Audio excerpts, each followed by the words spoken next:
Bienvenue sur le cours de bio. Dans cette vidéo, nous allons nous intéresser à la fibrinolyse et à la réparation vasculaire. La fibrinolyse et la réparation vasculaire constituent la dernière phase du processus d'hémostase qui vise à stopper l'écoulement du sang en cas de lésion d'un vaisseau. En réponse à une lésion d'un vaisseau sanguin, l'hémostase primaire et l'hémostase secondaire ont abouti à la formation d'un thrombus ou caillot sanguin, un amas de cellules sanguines emprisonnées dans un réseau de fibrine. Ce thrombus colmate la brèche vasculaire, empêchant la fuite du sang. Mais cette situation est temporaire. Il ne s'agit pas d'une véritable réparation de la paroi vasculaire. Pour retourner à la situation initiale, il va falloir réparer le vaisseau sanguin endommagé, tout en éliminant en parallèle le thrombus. En effet, si le thrombus persiste trop longtemps, il continuerait à grossir et finirait par se détacher et se retrouver dans la circulation sanguine. Il risquerait alors d'obstruer un vaisseau sanguin de plus petit diamètre, en aval, provoquant une thrombose dont les conséquences pour l'organisme seraient néfastes. En aval du thrombus, le sang ne circulerait plus et les tissus ne seraient plus oxygénés. C'est ce que l'on nomme l'ischémie. La fibrinolyse correspond à la dégradation du thrombus. Fibrino signifie fibrine et lyse, la dégradation. Elle est réalisée en parallèle de la réparation vasculaire, que nous aborderons également dans cette vidéo. La première étape de la fibrinolyse est la rétraction du thrombus. Elle est assurée par les plaquettes, acteurs principaux de l'hémostase primaire et également très impliqués dans l'hémostase secondaire. L'activation des plaquettes au cours de l'hémostase primaire avait conduit à la modification de leur forme. Initialement sphériques, les plaquettes avaient émis de nombreux pseudopodes, ces prolongements favorisant le rapprochement avec les autres plaquettes. Diverses protéines membranaires présentes au niveau des pseudopodes permettent également l'ancrage des plaquettes à la matrice extracellulaire et leur liaison aux cellules endothéliales. Les plaquettes contiennent en outre de l'actine et de la myosine. Une fois le thrombus formé, les interactions entre ces deux protéines vont permettre la contraction des plaquettes, qui vont littéralement tirer vers elles grâce à leurs pseudopodes, les cellules endothéliales bordant la lésion. C'est le même principe que lorsque l'on rapproche les bords d'une plaie par des points de suture pour favoriser la cicatrisation. La rétraction des plaquettes du thrombus va donc être le premier pas vers la fermeture de la brèche vasculaire. Les plaquettes activées sécrètent par ailleurs différentes molécules qui vont induire la réparation de la paroi vasculaire. L'une de ces molécules est le VEGF, ou facteur de croissance de l'endothélium vasculaire, qui induit la prolifération des cellules endothéliales. Une autre molécule sécrétée qui nous intéresse ici est le PDGF, facteur de croissance d'origine plaquettaire, qui induit quant à lui la prolifération des cellules mésenchymateuses, comme les cellules musculaires lisses ou les fibroblastes, des constituants fondamentaux de la paroi vasculaire. C'est donc principalement grâce aux facteurs de croissance libérés par les plaquettes que la paroi vasculaire est réparée.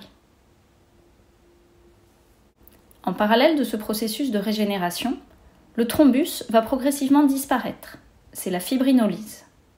L'hémostase secondaire avait abouti à la formation d'un réseau de fibrines stable autour du clou plaquettaire, le transformant en thrombus insoluble.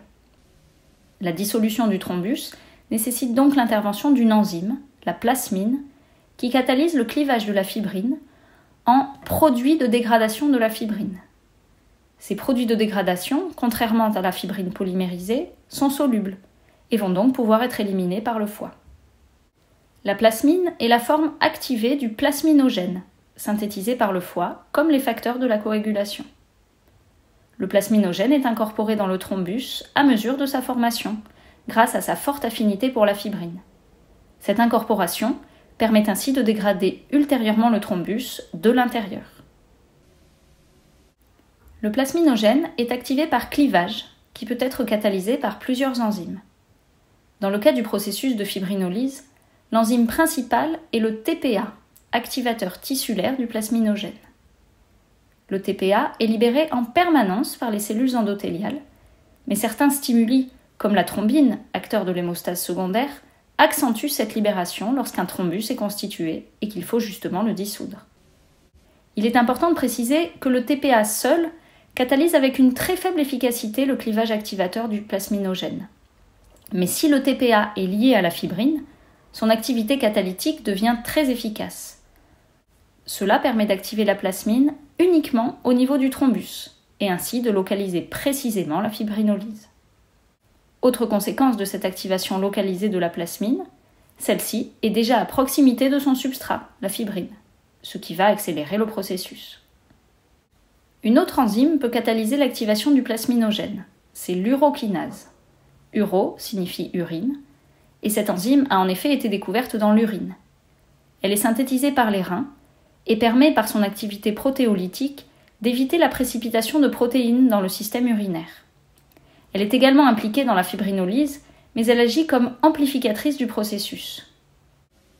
En effet, l'urokinase devient pleinement active uniquement en présence de produits de dégradation de la fibrine. Le TPA initie donc la fibrinolyse, ce qui permet ensuite d'activer l'urokinase et d'amplifier le processus. La fibrinolyse est un processus hautement régulé. S'il intervient trop tôt, la brèche vasculaire n'aura en effet pas le temps d'être réparée. Il existe 2 niveaux de régulation de la fibrinolyse, l'inhibition du TPA et de l'urokinase, et l'inhibition de la plasmine. L'inhibition du TPA et de l'urokinase est assurée par les PAI, inhibiteurs de l'activateur du plasminogène.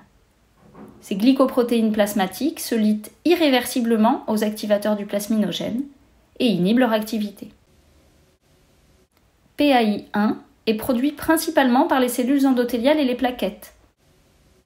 Il existe un deuxième PAI, PAI2, qui agit exactement comme PAI1, mais qui est presque exclusivement produit par le placenta. Et c'est d'ailleurs à l'origine de l'augmentation du risque de thrombose au cours de la grossesse. L'autre niveau de régulation de la fibrinolyse est l'inhibition de la plasmine, principalement assurée par l'alpha-2 antiplasmine, une glycoprotéine synthétisée par le foie qui neutralise la plasmine en s'y liant elle aussi de manière irréversible. L'alpha-2 antiplasmine permet ainsi de retarder le début de la fibrinolyse, car il faut d'abord toute la consommer avant d'obtenir de la plasmine libre, et donc active. Tous ces inhibiteurs sont directement incorporés dans le thrombus en formation. Leur action est donc localisée. En résumé, nous venons de décrire la dernière phase de l'hémostase, processus visant à stopper l'écoulement du sang en cas de lésion d'un vaisseau.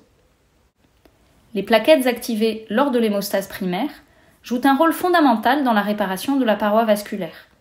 C'est en effet leur contraction qui permet la rétraction du thrombus et donc le rapprochement des bords de la lésion vasculaire.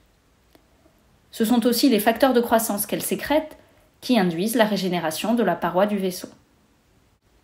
Une fois la paroi réparée, le thrombus est dissous par intervention de la plasmine, qui catalyse le clivage de la fibrine en produit de dégradation soluble. La plasmine est activée localement, au niveau du thrombus, et de manière très régulée, afin de ne pas éliminer le caillot trop précocement. Finalement, à l'issue de cette dernière étape, le vaisseau est réparé et le thrombus éliminé. On est revenu à la situation initiale. Nous venons de voir dans cette vidéo que la fibrinolyse était une étape hautement contrôlée. En réalité, c'est tout le processus d'hémostase qui est étroitement régulé. La régulation globale de l'hémostase fera d'ailleurs l'objet d'une prochaine vidéo. Merci de votre attention. N'oubliez pas de liker cette vidéo si elle vous a plu et de vous abonner. À bientôt pour un autre cours de bio.